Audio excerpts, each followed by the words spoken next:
propósito já estabelecido por Deus. Então aí vem uma pergunta agora. Vamos lá. E Judas nesse plano?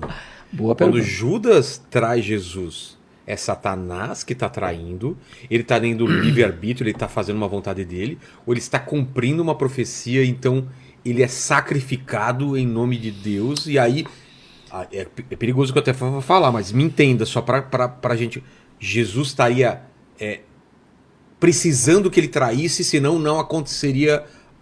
Por exemplo, se Judas não traísse, se no último momento fala, não, cara, eu não vou fazer isso, não se cumpriria a palavra ou mesmo assim se cumpriria? Veja bem, nós não trabalhamos com suposições nem hipóteses, nós trabalhamos com fatos. Exato. Então veja bem, havia uma profecia? Havia uma profecia. Exato. Judas necessariamente foi criado, predestinado para isso? Não. Não? Judas foi 100% responsável pelas suas atitudes? Foi. Mas por que nesse caso não foi Satanás como naquele caso de Pedro? Porque Satanás, ele não tem o papel de ser o protagonista da ação de imediata, ele vai instrumentalizar alguém. Ele é um ser invisível. Mas ele não podia ter E ele entrou em Satanás. Judas o escutou. Porque veja bem, vamos pegar o trecho. Durante a Santa Ceia, né, que ele entrega o pão. Então veja bem, Judas foi escolhido como um apóstolo. Tá. Se você perceber, tinha os méritos. Todos os apóstolos de Jesus eram galileus.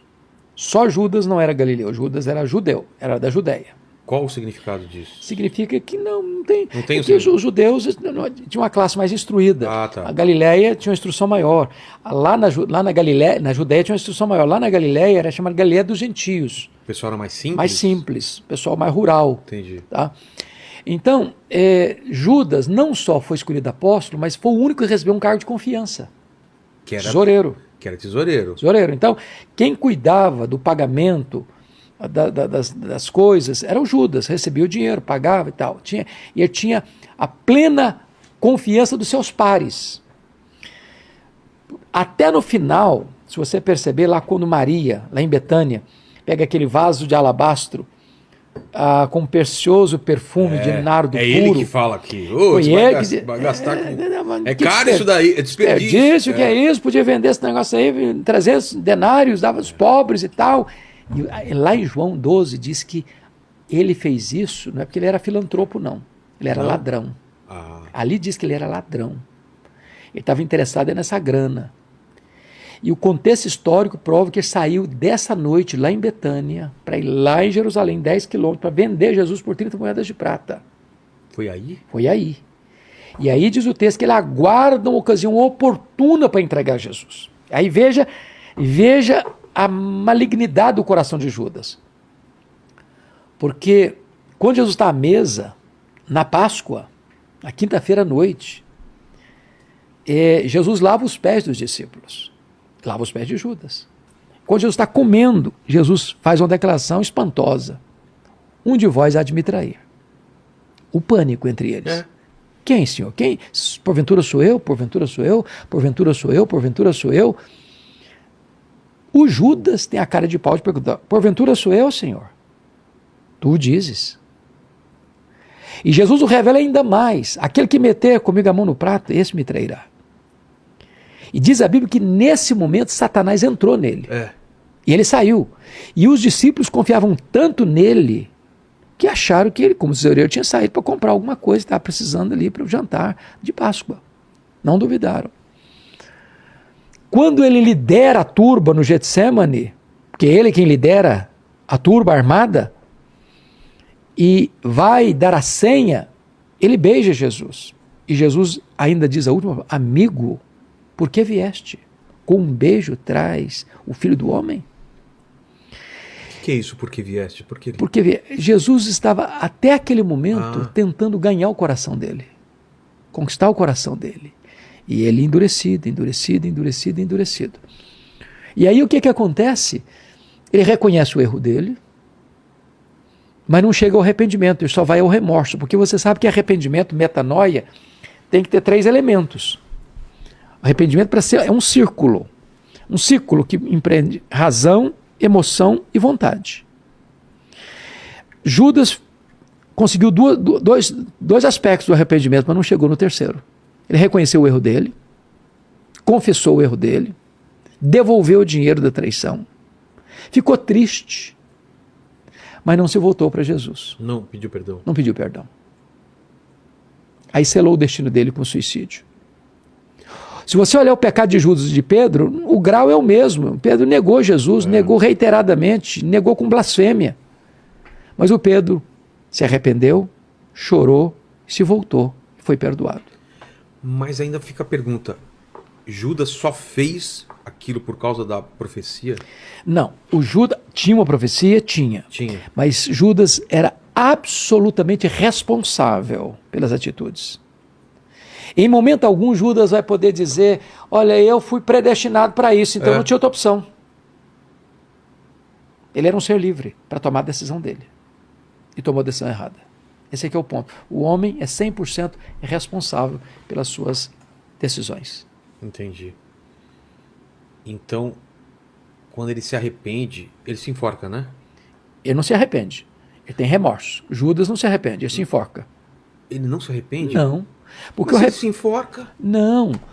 Veja bem, arrependimento, voltando a dizer, são 3 elementos que precisam ter um círculo completo, senão não fecha o círculo. Remorso é você... Remorso, você tem um reconhecimento do erro, você tem certeza que você errou, você tem tristeza pelo que errou, mas você não tem a volição, você não dá a meia volta. Você não acerta a situação. Ele teria o perdão de Jesus se ele pedisse perdão mesmo diante do O que a Bíblia responde é que o Senhor não rejeita um coração quebrantado. Entendi. Nunca, nunca o Senhor rejeitou um coração quebrantado e arrependido. E vamos falar da crucificação em si. Tem a história dos 2 ladrões, né? Isso. Que um deles se arrepende ainda pertinho antes da morte de Cristo. E ele fala que ele é salvo só por aquele arrependimento. Ele entende quem é aquele homem. E isso é... O que isso significa para a gente? Qual é a mensagem? A mensagem é maravilhosa. Então veja bem, o que aconteceu na cruz? Se você ler o registro de Mateus... Não sei se Dimas é o nome dele real. Não, a Bíblia não menciona. Mas de onde vem Dimas? É tradição. Tá. Então veja bem, os 2 estão blasfemando no começo. Ah, é? Mesmo ele? Ele, inclusive. E a Bíblia não diz quando, como houve a mudança de chave no coração dele. Mas muito provavelmente, ele começa a observar a primeira palavra de Jesus na cruz. Qual foi a primeira palavra? Pai, perdoa-lhes, porque não sabem o que fazem. Percebendo que o cara, sendo inocente, ele está lá na cruz porque ele cometeu pecados graves, ele era um criminoso. E a pena de morte naquela época era a cruz, no Império Romano. Mas Jesus não. Aquilo mudou nele. Então, ele reconhecendo isso, disse, Senhor, repreendeu o colega dele. Nem ao menos temos a Deus, estando sob igual sentença.